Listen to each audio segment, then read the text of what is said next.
మా పాటలు వీక్షించదలిచిన వారు మా యూట్యూబ్ ఛానల్స్ CQSM అఫీషియల్ నందు మరియు CQSM సాంగ్స్ నందు వీక్షించగలరు.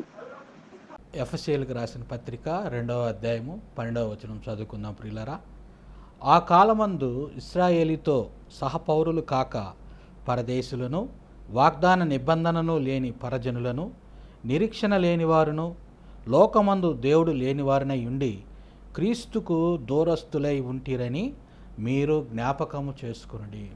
చూసారా ప్రియులారా, this is our real own life without Christ. క్రీస్తుని మనం ఎరక్కపోయినప్పుడు, లేకపోతే క్రీస్తుని మనం అంగీకరించకపోయినప్పుడు, ఆ కాలమందు చూసారా, ఎప్పుడైనా సరే ప్రతి విశ్వాసి జీవితంలో ఈ అనుభవం ఖచ్చితంగా ఉంటుంది. క్రీస్తుని ఎరిగిన జీవితము, క్రీస్తుని ఎరక్క ముందున్నటువంటి జీవితం. మనకే కాదంట, లోకం అంతటికీ కూడాను ఈ పరిస్థితి ఉందని చెప్పి ఈ యొక్క వచనం మనకు తెలియజేస్తుంది. ఆ కాలమందు మనం ఎవరితో సహపౌరులం కాదంట, ఆ కాలమందు ఇశ్రాయేలుతో సహపౌరులు కాక, అంటే ఇశ్రాయేలీలకు ఏమైతే ఉన్నాయో వాళ్ళతో మనకు సమానమైనటువంటి పౌరసత్వం మనకి లేదు అనే విషయాన్ని ఇక్కడ పౌలు గారు చెప్తున్నారు. అంతేకాదు చాలా విషయాలు చెప్తారు.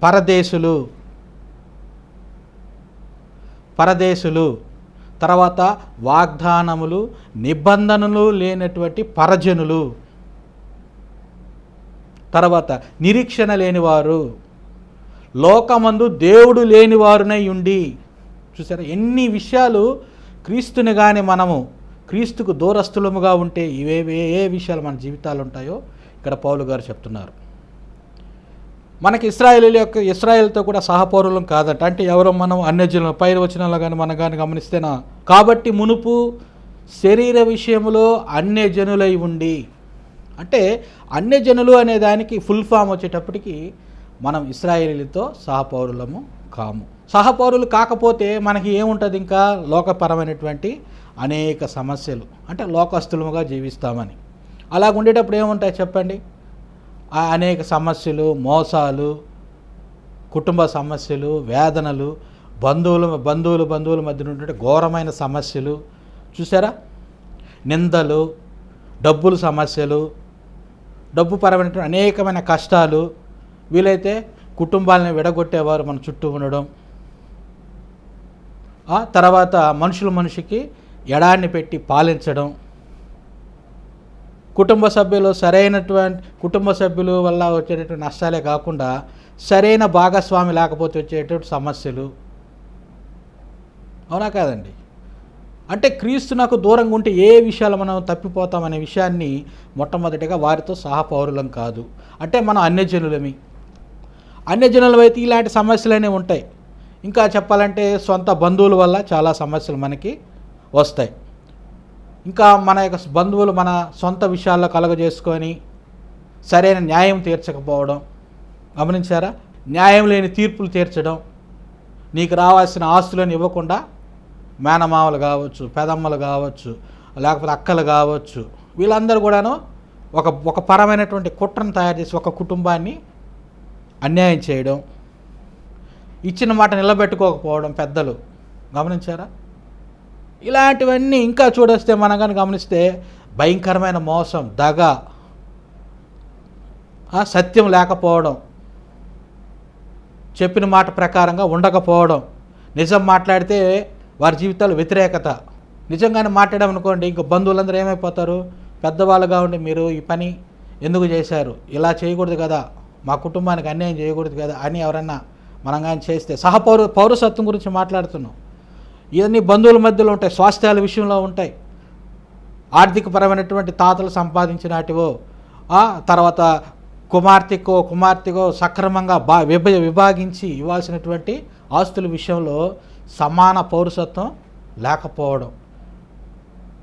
అలా లేకపోవడం అడగడం వల్ల ఒకవేళ వాళ్ళు ఏదైనా దూరంగా ఉన్నారనుకోండి, వేరే రాష్ట్రంలోనో లేకపోతే వేరే జిల్లాలోనో ఉన్నారు, వేరొక బంధువులు ఒక జిల్లాలో ఉన్నారు, అయితే ఇక్కడ ఉన్న వారందరూ ఏకమైపోతారు.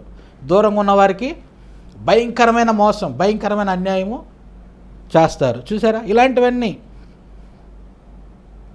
అంతేకాదు, ఇంకా బాగా వారితో ఒత్తిడి తీసుకొచ్చామనుకోండి, మనల్ని అంతం చేయాలని చూడడం, భూమి మీద ఉండకుండా చేయాలని కూడా చూడడం ప్రియులారా. అదే కదా జోసెఫ్ గారి విషయంలో కూడా జరిగింది. మన పితరుడైనటువంటి జోసెఫ్ తన అన్నదమ్ములందరూ ఏమనుకున్నారు, తండ్రి అతను ఎక్కువగా ప్రేమిస్తున్నాడు, వివిధ రకాలైనటువంటి అంగీలను కుట్టిస్తున్నాడు, వాడి మీద అంటే ప్రేమ చూపిస్తున్నాడు అనే ఒక ఉద్దేశంతో ఏం చేశారు, మన పితరుడైన జోసెఫ్ విషయం ఇదే జరిగాయి. తన అన్నదమ్ములందరూ తన తండ్రి యొక్క ప్రేమకు ఎక్కువగా పాత్రుడిగా ఉన్నాడని ఏం చేశారు, తనని అంతం చేయాలనుకున్నారు. సహపౌరసత్వం విషయంలో కూడా చాలా గందరగోళమైన పరిస్థితులు. దాని తర్వాత నిన్ను వెలివేయడం, మీ కుటుంబాన్ని వెలివేయడం, మీకు రావాల్సినటువంటి గౌరవాన్ని అగౌరవంగా మార్చటం, మీకు చెందవలసిన ఘనతని దాన్ని వేరే విధంగా వారు మార్చడం, ఘనతకు ప్రతిగా దుర్మార్గాన్ని లేకపోతే మీ మీద చెడ్డ ప్రచారాలను చేయడం, ఇలాంటివన్నీ సహపౌరసత్వంలో ఇమిడి ఉంటాయి ప్రియులారా. అంతేకాదు చూడండి, చాలామంది బంధువులు వారి కుటుంబాల్లో ఒక కుటుంబంగా ఎదిగేదానికి ఇంకో కుటుంబాన్ని అన్యాయం చేస్తారు, లేకపోతే పెద్దవారు చిన్నవారిని మోసం చేస్తారు. పెద్దవారు ఏం చేస్తారు, తన స్వార్థానికి తన అన్నదమ్ములను తన అక్క చెల్లెళ్ళను వారిని వాడుకొని నీకు వివాహమైనప్పుడు లేకపోతే నీ పిల్లలకు నీ కుటుంబానికి మేము మేలు చేస్తామని చెప్పి వారి అవసరాలన్నీ తీర్చుకున్న తర్వాత ఏం చేస్తారు, వారి కుటుంబాన్ని వదిలివేయబడతారు. చాలా లోకంలో మనము చాలా విషయాలు మనం చూస్తుంటాం ప్రియులరా. ఇంకా చదువుకోకూడదని చిన్నప్పటి నుంచే ఆ పిల్లలు వారి తమ్ముడు పిల్లలు లేకపోతే వాళ్ళ చెల్లెలు పిల్లలు ఎవరైతే పెద్దవారికి ఉన్నారో ఆ కుటుంబంలో ఆ పెదమ్మలు కావచ్చు లేకపోతే వదినలు కావచ్చు, ఇలాంటి వారందరూ కొన్నిసార్లు ఏం చేస్తారంటే తమ చిన్నవారికి ఎవరైతే ఉంటారో వారి కుటుంబాల్లో చదువుకోకుండా చేయడం, వారికి వివాహాలు కాకుండా చేయడం, వారిని ఆర్థికంగా ఎదగనీయకుండా చేయడం, ఇలాంటివన్నీ కొద్దిగా తెలివైన వారు కుటుంబంలో ఉండి కొన్ని కుటుంబాలని పతనం చేసే విధంగా కూడా ఉంటాయి. కాబట్టి ఇలాంటివన్నీ లోకంలో సహపౌరసత్వంలో ఇమిడి ఉంటాయి ప్రియులారా. అందుకని పౌలు గారు చెప్తున్నారు, మనము ఇశ్రాయేలుతో సహపౌరులము కాదు. ఒకవేళ మన మీద ఎవరన్నా మంచి ఒపీనియన్ కలిగి వారికి సాక్ష్యం చెప్పారనుకోండి, దాన్ని వారు నెగిటివ్గా మార్చడం, అవునా కదండి. వారు చేసినటువంటి వారు అన్యాయమైన తీర్పుల్ని కానీ మనం కానీ ఎవరైనా ఎదిరిస్తే దాన్ని నిలదీస్తే ఇంకా వారి జీవితంలో వారిని ఇంకా ఎక్కడ కూడా వారిని నిలబడనీయకుండా చేసేటటువంటి ఘోరమైన మనస్తత్వాలు కలిగిన వారుగా భూమి మీద మనం అనేక సమస్యలను ఎదుర్కొన్నాం ప్రియులారా. మన మీద కక్ష సాధింపులు, అంతేకాదు చెడ్డ వ్యూహాలు కూడా వేస్తారండి. చెడ్డ వ్యూహాలు మొదటి నుంచే వారు ఒక మంచి వ్యూహంతో కొంతమంది జీవితాలని నాశనం చేసేటట్టుగా ఉంటారు. ఎందుకని ఇవన్నీ ఎప్పుడు వస్తాయంట, ఎప్పుడు లోకపరంగా అన్యజనులమై ఉంటామో, ఇశ్రాయేలుతో సహపౌరులుగా మనకి అధికారాలు లేవో అప్పుడు ఇవన్నీ మన జీవితాల్లో జరిగి ఉంటాయి ప్రియులారా. కుటుంబాన్ని బాధించడం, తర్వాత నీ సమయాన్ని వ్యర్థం చేయడం, నీకు ముసలితనం వచ్చేంత వరకు నేను వాడుకోవడం, నీకు వృద్ధాప్యం వచ్చిన తర్వాత నిన్ను విడిచిపెట్టడం, నీ దగ్గర ఉన్నటువంటి నీ యవ్వనాన్ని, నీ ఆస్తిని, లేకపోతే నీ యొక్క బలాన్ని అన్నిటినీ కూడా దోపిడీ చేసి నిన్ను విడిచిపెట్టడం. కనీసం నీ కుటుంబాన్ని గురించి కూడా నువ్వు ఆలోచన చేసుకోలేని స్థితిలోకి వెళ్ళిపోయి ఎవరి కోసమో జీవించి నీకు ఏమీ లేకుండా అయిపోవడం. డబ్బుని నాశనం చేస్తారు, వృధా చేస్తారు, నీ సమయాన్ని వృధా చేస్తారు.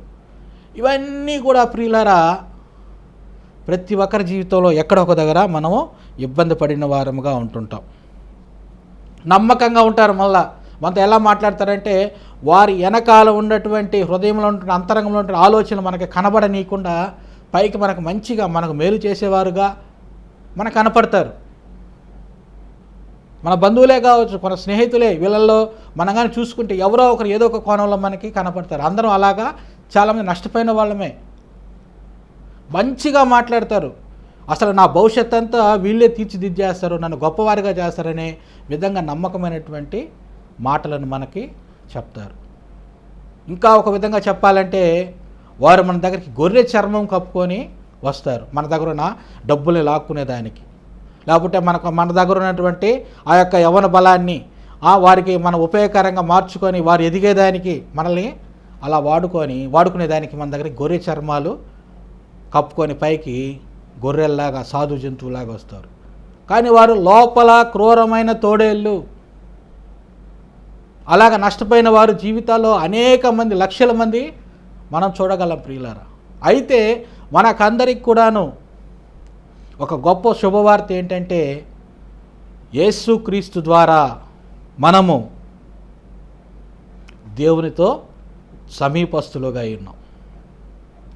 అందుకనే చెప్తున్నాడు, లోకంలో మీరు ఇంతకుముందు ఎలాగున్నారు, అన్యజనులుగా ఉన్నారు. అంటే మీకు ఏమేమి లేవంట, ఇశ్రాయేలుతో మీరు సహపౌరులు కాదు, తర్వాత పరదేశులు. ఈ పరదేశులు అనే విషయానికి వచ్చినప్పుడు దేవునికి మనకి దూరం ఉంది. పరదేశులు. అంతేకాదు వాగ్దానాలు మనకి లేవు. ఎవరైనా సరే ఇప్పుడు చూడండి, ఇలాగా కుటుంబ సభ్యుల మధ్య, బంధువుల మధ్య, రక్త సంబంధికుల మధ్య చూసారా, వీళ్ళందరూ ఒకటే అయినప్పటికీ కూడా రకరకాల కోణాల్లో ఒక్కొక్కరు వచ్చి మన జీవితాలని నాశనం చేసినటువంటి వారు అనేక మంది మనకు కనబడతారు ప్రియులారా. కాబట్టి వాగ్దానాలు లేవు. ఎవరు మనల్ని ఆదుకుంటారంటే సొంతంగా ఒక సామెత ఉంటుంది మనకి గమనిస్తే, ఎవరన్నా మనకి బయట వారు అన్యాయం చేస్తే మనం బంధువుల దగ్గరకు వచ్చి ఏం చేస్తామండి, వారి తరపున వేద్యం వేసేదానికి వీళ్ళు తీసుకెళ్తాం. అలాంటిది బంధువులే చేశారనుకోండి, నువ్వు బయట పరాయి వారి వ్యక్తికి వెళ్ళి చెప్పుకున్నా సరే ఏమంటారు, వెళ్ళండి మీరు బంధువులు, మేమేంది వచ్చేది అంటారు. చూసారా, ఎవరు లేరు. ఇంకా వాగ్దానాలు మనకి లేవు. ఇంకా ఎవరు దేవుడు ఉన్నాడు, వాగ్దానాలు దేవుడు మనుషులు నన్ను చెడిపేసినా సరే, బంధువులు నన్ను నాశనం చేసినా సరే, రక్త సంబంధికులు నాశనం చేసుకున్నా సరే, భార్య తన యొక్క ధర్మాన్ని వ్యతిరేకించి ధర్మానికి విరుద్ధంగా పనిచేసినా సరే నన్ను ఆదుకునే దేవుడు ఉన్నాడు అనేటటువంటి విషయాలు అన్యజనులకైతే లేవని ప్రియులారా బైబిల్ మనకు స్పష్టంగా తెలియజేస్తుంది. వాగ్దానములు లేవు, నిబంధనలు లేవు. నిబంధనలు లేని పరజనులముగా ఉంటాము. మా ఇతర సందేశముల కొరకు యూట్యూబ్ నందు CQSM అఫీషియల్ ఛానల్ సందర్శించగలరు. ఈ సందేశాలు మీకు ఆశీర్వాదంగా ఉన్నాయని విశ్వసిస్తున్నాము. మీరు మా పరిచర్యలో భాగస్వామ్యం కావాలని కోరుకుంటున్నాము. మీ భాగస్వామ్యం మాకెంతో ముఖ్యం. టూన్లో ఉండండి. నిబంధనలు లేని పరజనులముగా మనం ఉంటాం. అంతేకాదు నిరీక్షణ ఉండదు. ఎటు చూసినా చీకటి కనపడుతుంది. ఎటు వెళ్ళినా కానీ దారి కనపడదు. నిరీక్షణ లేదు. ఎవరన్నా ఆదుకుంటారు, ఎక్కడ దూరాన ఒక వెలుగు కనిపిస్తుంది అనేటటువంటి నిరీక్షణ కూడా నీకు ఉండదు. నువ్వు ఆర్థికంగా చితికిపోయినప్పుడు, ఆర్థిక సమస్యలు నిన్ను వెంటాడినప్పుడు, రక్త సంబంధికులు నిన్ను మోసం చేసినప్పుడు, నిన్ను ఊబిల్లో పడేసినప్పుడు, నీ కుటుంబంలో కూడా వారు కలుగు చేసుకొని నీ కుటుంబాన్ని ఇబ్బంది పెట్టినప్పుడు, నీ కుటుంబాన్ని చిన్నాభిన్నం చేసినప్పుడు గమనించారా, నిరీక్షణ లేని వారుగా కూడా అన్యజనులు ఉంటారని తెలియజేస్తున్నారు. అంతేకాదు మనకి లోకమందు దేవుడు కూడా లేడు. దేవుడు లేని వారునై ఉండి, చూసారా, దేవుడు కూడా ఉండడం మనకి ఉన్నాడా లేడా, ఇంత అన్యాయం జరుగుతుంటే దేవుడు ఏం చేస్తున్నాడు అనే విధంగా మనము ఒక రకమైనటువంటి మానసికమైనటువంటి పరిస్థితుల్లోకి మనం వెళ్ళిపోతాం ప్రియులారా. అయితే మనము మునుపు దూరస్థులమై ఉన్నామని మీరు జ్ఞాపకం చేసుకోవాలంట. క్రైస్తవులందరికీ ఇప్పుడు క్రీస్తు ద్వారా ఇవన్నీ మనకు కలిగాయని జ్ఞాపకం చేసుకోవాలి ప్రియులారా. మనమందరం ఇప్పుడు దేవుని లేని వారం కాదు, సజీవుడైన దేవుడిని కలిగి ఉన్నాం. ఏ దేవుడైతే భూమి ఆకాశాలు చేశాడో ఆ దేవుడు మనకు తండ్రి. యేసయ్య మన కొరకు వచ్చాడు. చూసారా, ఈ విషయాలని మనం తెలుసుకోవాలంట. ఇది కేవలము క్రీస్తునకు కూడా దూరస్తులై ఉంటురని మీరు జ్ఞాపకము చేసుకొనుడి. అందుకనే మనకి నిబంధన లేదని కానీ, వాగ్దానాలు లేవని కానీ, పరజనులని కానీ, పరదేశులని కానీ, నిరీక్షణ లేని వారని కానీ, ఇశ్రాయేలుతో సహపౌరులని కానీ మనం అనుకునేదానికి అవకాశమే లేదు. అందుకని మనం ఏమి గుర్తించాలంటే క్రీస్తులో మనము ఎవరమై ఉన్నామో, క్రీస్తు ద్వారా మనం ఏమై ఉన్నామో అది గుర్తించకపోతే మన జీవితాల్లో చాలా నష్టపోతాం ప్రియులారా. అందుకనే ఏ పరిస్థితులు ఎలా ఉన్నా సరే నీవు క్రీస్తు ద్వారా నీకు ఏ ఆశీర్వాదాలు వచ్చే వాటిని కానీ గుర్తిస్తే నీ పరిస్థితులన్నీ కూడా, నీ పరిస్థితులు అంటే నీ కుటుంబం కానీ, నీ ఆర్థిక సమస్యలు కానీ, నీ ఆరోగ్యం కానీ, నువ్వైతే ఏ విషయాలైతే ఘనతను పోగొట్టుకున్నావో, ఏ విషయాలైతే నిందలు నువ్వు పొందావో వాటన్నిటికీ ప్రతిగా దేవుడు నీకు మరలా ఘనతనిస్తాడు. దుఃఖానికి ప్రతిగా ఆనంద తైలంతో నేను అభిషేకిస్తాడు. నీ దుఃఖాన్ని ఆయన నాట్యంగా మారుస్తాడు అనే విషయాలు బైబిల్లో మనకు ఖచ్చితంగా రాయబడి ఉన్నాయి ప్రియులారా. కాబట్టి చూడండి, ఒక మాట మనం చదువుకుందాం. మీకా గ్రంథము 7వ అధ్యాయము 20వ వచనాన్ని చదువుకుందాం ప్రియులారా. పూర్వకాలమున నీవు మా పితరులైన అబ్రహాము యాకోబులకు ప్రమాణము చేసిన సత్యమును కనికరమును నీవు అనుగ్రహింతువు. చూసారా, మన పితరులకి దేవుడు వాగ్దానం చేశాడంట. ఏమని వాగ్దానం చేశాడంట? సత్యమును కనికరమును నీవు అనుగ్రహింతువు, కృపను సత్యాన్ని నువ్వు మరలా అనుగ్రహిస్తావు అని చెప్పి చేశాడంట. అందుకనే క్రీస్తు ద్వారానే మాత్రమే మనము దేవునికి సమీపస్తులై ఉన్నాము. క్రీస్తు ద్వారా మాత్రమే మనము ఇశ్రాయేలుతో సహపౌరులముగా ఉన్నాము. పరజనులుగా లేము, కానీ ఏకమైన జనాంగముగా ఉన్నాము. వాగ్దానములు, నిబంధనలు అన్నీ కూడా మనకి ఉన్నాయనే విషయాన్ని మనం మర్చిపోకూడదు ప్రియులారా. అందుకనే చూడండి, సామెతల గ్రంథం కూడా ఒక మాట రాయబడి ఉంటుంది, 16:6 వచనం. కృపా సత్యముల వలన దోషమునకు ప్రాయశ్చిత్తము కలుగును. చూసారా, సామెతల గ్రంథము 16వ అధ్యాయము 6వ వచనంలో రాయబడిన మాట. మన పితరులు అంతకుముందు ప్రార్థన చేశారు, ప్రభా నీ కనికరాని సత్యాన్ని మాకు చూపించయ్యా, మాకు అనుగ్రహించు అని ప్రార్థన చేశారు. కాబట్టి ఇక్కడ కూడా రాయబడిన మాట, పాత నిబంధన అంతా కూడాను కృపా సత్యములు కలుసుకునినవి, కృపా సత్యములను అనుగ్రహించు అని మన పితరులు ప్రార్థన చేశారు. ఎవరికి వాగ్దానం చేశాడంట? అబ్రహాము యాకోబునకు ప్రమాణం చేసినటువంటి నిబంధన.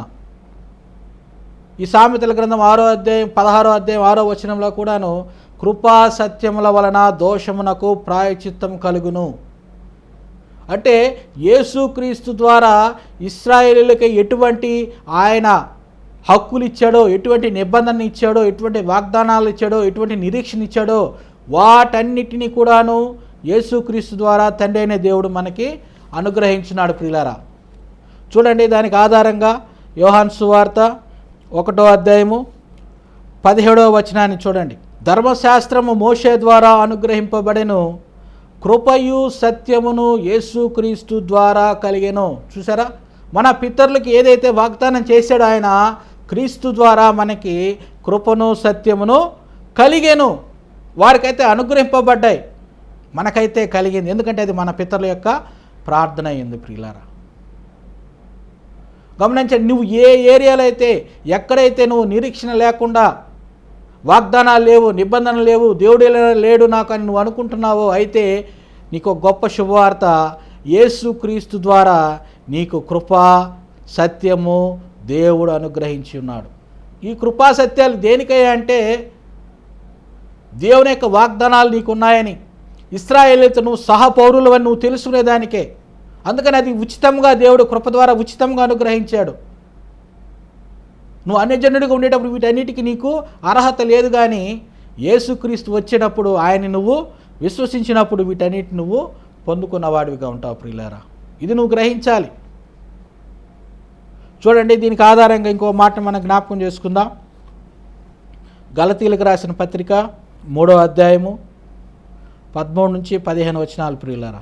ఆత్మను గూర్చిన వాగ్దానము విశ్వాసం వలన మనకు లభించున్నట్లు అబ్రహాము పొందిన ఆశీర్వచనము క్రీస్తు యేసు ద్వారా అన్యజనులకు కలుగుటకై. చూసారా, క్రీస్తు యేసు ద్వారా అబ్రహాము పొందిన ఆశీర్వచనము క్రీస్తు యేసు ద్వారా అన్యజనులకు కలుగుటకై క్రీస్తు మన కోసము శాపమై మనలను ధర్మశాస్త్రము యొక్క శాపము నుండి విమోచించెను. ప్రియులారా, బాగా గమనించండి, అబ్రహాము పొందినటువంటి ఆశీర్వచనం, దేవుడే అబ్రహాముని పిలిచాడు అనే విషయాన్ని చూడండి ఒకసారి. యెషయా గ్రంథము 51వ అధ్యాయము 2వ వచనం. మీ తండ్రి అయిన అబ్రహాము సంగతి ఆలోచించుడి. దేవుడు ఒక విషయాన్ని మనల్ని ఆలోచన చేయమంటున్నాడు. అబ్రహాం గురించి ఆలోచన చేయండి. మిమ్మును కనిన శారాను ఆలోచించుడి. అతడు ఒంటరి అయి ఉండగా నేను అతని పిలిచి తిని అతనిని ఆశీర్వదించి అతనిని పెక్కుమంది అగునట్లు చేసి తిని. చూసారా, అబ్రహాంకు దేవుడు ఇచ్చినటువంటి ఆశీర్వాదం ఏంటంటే, ఒంటరిగా ఉండేటప్పుడు అంటే అందరూ విడిచిపెట్టేసేసి, బంధువులు, స్నేహితులు, రక్త సంబంధికులు, నిన్ను నిబంధనతో వివాహం చేసుకున్న నీ భార్య, నీ బంధువులు అందరూ విడిచిపెట్టినప్పటికైనా సరే, ఎటువంటి ఆశీర్వాదాలు నీ జీవితంలో లేనప్పుడు అబ్రహాముని దేవుడు ఏం చేశాడంట, పిలిచాడంట. అతడు ఒంటరి ఉండగా నేను అతనిని పిలిచి తిని అతనిని ఆశీర్వదించి అతనిని పెక్కుమంది అగునట్లు చేసి తిని. చూసారా ప్రియులారా, దేవుడు అబ్రహాము గారిని పిలిచి అతన్ని ఆశీర్వదించాడంట. ఆశీర్వాదం ఎవరికి కావాలి? శాపంలో ఉన్నటువంటి వారికి ఆశీర్వాదం కావాలి. అందుకనే దేవుడే పిలిచాడు. అదే ఇప్పుడు అబ్రహాము పొందిన ఆశీర్వచనాన్ని క్రీస్తు యేసు ద్వారా అన్యజనులమైనటువంటి మనకు అనుగ్రహించున్నాడు. అన్యజనులమైనటువంటి మనకి ఆయన అదే ఆశీర్వాదాన్ని అనుగ్రహించున్నాడు. ప్రియులారా, ఇదే మనకి దేవుడు చెప్పినటువంటి శుభవార్త. ఇశ్రాయేలుతో సహ పౌరులముగా వారికి ఉన్నటువంటి వాగ్దానాలన్నీ మనవే, వారికి ఉన్న నిబంధనలన్నీ మనమే, వారికి ఉన్న నిరీక్షణ మనదే, వారికి ఉన్న దేవుడు మన దేవుడే. వాటినే దేవుడు మనకి ఆశీర్వదించాడు. ఒంటరిగా ఉండేటప్పుడు ఎటువంటి ఆశీర్వాదం లేనప్పుడు పిలిచి అతనిని ఆశీర్వదించి అతనిని పెక్కుమంది అగునట్లు చేసి తిని. దేవుడు చేశాడంట. అబ్రహాముకి సంతానాన్ని ఇచ్చి అతన్ని ఒక దేశంగా విస్తరించి గొప్పవాడిగా దేవుడే చేశాడు. ఆ ఆశీర్వాదాన్ని యేసుక్రీస్తు ద్వారా దేవుడు మనకు అనుగ్రహించున్నాడు. చూడండి, ఇప్పుడు గలతీయులకు రాసిన పత్రిక 3వ అధ్యాయము 13వ వచనాన్ని మళ్ళా చదువుకుందాం ప్రియులారా. ఆత్మను గూర్చిన వాగ్దానము విశ్వాసం వలన మనకు లభించినట్లు అబ్రహాము పొందిన ఆశీర్వచనము, అబ్రహాము ఏదైతే దేవుని దగ్గర నుండి ఆశీర్వచనం పొందాడో క్రీస్తు యేసు ద్వారా అన్యజనులకు కలుగుటకై, యేసుక్రీస్తు ద్వారా అన్యజనులమైన మనకి కలిగించేదానికి క్రీస్తు మన కోసం శాపమై మనలను ధర్మశాస్త్రం యొక్క శాపం నుండి విమోచించెను. మనల్ని విమోచించింది దేనికంటే అబ్రహాం ఆశీర్వాదంతో మనల్ని కనెక్ట్ చేసేదానికి. ఇంకా ఈ విషయం మనకు అర్థం కావాలంటే అబ్రహాం ఎటువంటి ఆశీర్వాదం దేవుని దగ్గర నుండి పొందుకున్నాడు చూడండి. ఆదికాండము 12వ అధ్యాయము 1వ వచనం నుండి మనం కానీ గమనిస్తేనా, యెహోవా అబ్రహాం గారితో మాట్లాడుతున్నాడు, నీవు లేచి నీ దేశము నుండి, నీ బంధువుల యొద్ద నుండి, నీ తండ్రి ఇంటి నుండి బయలుదేరి నేను నీకు చూపించు దేశంనకు వెళ్ళము. చూసారా, దేవుడు ఏం మాట్లాడి ఎలా ఆశీర్వదించాడో మనకి ఇదంతా ఈ 12వ అధ్యాయంలో మనకి తేటగా తెలియబడింది ప్రియులారా. అబ్రహాం గారితో దేవుడు ఏం మాట్లాడాడు, ఏమని ఆశీర్వదించాడు చూడండి. ఆయన ఏమేం చేస్తాడని చెప్పాడో చూడండి. నిన్ను గొప్ప జనముగా చేసి నిన్ను ఆశీర్వదించి నీ నామమును గొప్ప చేయుదును, నీవు ఆశీర్వాదముగా ఉందువు. ఇది ఒక ఆశీర్వాదంలో ఒక కోణం, ఒక విషయం. నిన్ను గొప్ప జనముగా చేస్తాను, ఫస్ట్ ఇచ్చినటువంటిది నువ్వు విస్తరింపజేస్తాను, నేను గొప్ప జనముగా చేస్తాను. అంతేకాదు నిన్ను ఆశీర్వదిస్తాను. అంతేకాదు నీ నామాన్ని గొప్ప, అబ్రహాము దేవుడైనటువంటి యెహోవా, అబ్రహాము ఇస్సాకుల యాకోబుల దేవుడైన ఆయన తన నామాన్ని అనేక మందికి తెలియజేశాడు. నేను ఎవరిని, మోషే గారితో కూడా చెప్తాడు, నేను అబ్రహాము ఇస్సాకు యాకోబుల దేవుడును అని ఆయన నామాన్ని గొప్ప చేశాడు. అంతేకాదు నీవు ఆశీర్వాదముగా ఉందువు. ఎలా ఉన్నాడంటే అబ్రహాం శాపకరంగా లేడు. కొంతమంది పెద్దవారు కొన్ని కుటుంబాలకి శాపంగా మారిపోతారు. కానీ అబ్రహాము దేవుని యందు వచ్చినప్పుడు, లేకపోతే దేవుని యందు ఆయన నిలిచి ఉన్నప్పుడు, దేవుడు పిలిచినప్పుడు, లోబడినప్పుడు ఆయన అనేక మందికి ఆశీర్వాదకరముగా మారాడు. ఆయన నామం గొప్ప చేయబడింది. ఇప్పుడు కూడా అబ్రహాము దేవుడు అంటే ఇశ్రాయేలీయులకి